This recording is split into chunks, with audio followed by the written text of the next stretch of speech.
So just a quick update. They came out great. Let me put these off to the side. As you can see, they came out great. And you can see but it's not too strong. It is pretty strong, but let's see how this one looks. Yeah, they'll work great.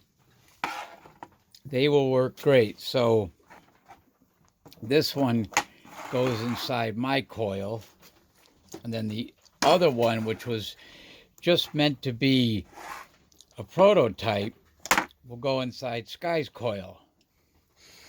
And again, I'll use these as pickup coils for the Beast Rotor, or whatever it's called. I forgot what I called this one. Oh yeah, the Beast.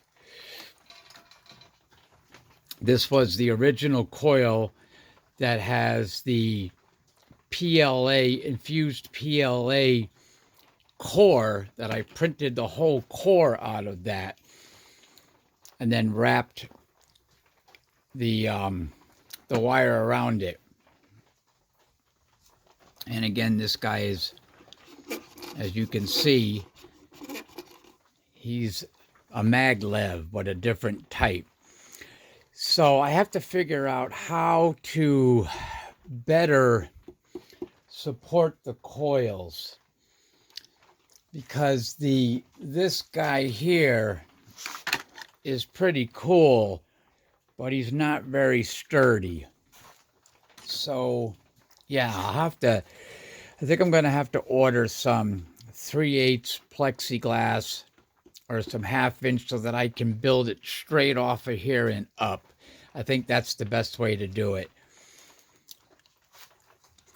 And maybe what I'll do, I think I mentioned this before, is I'll take this guy off and see if I can mount one of these guys here. I'll have to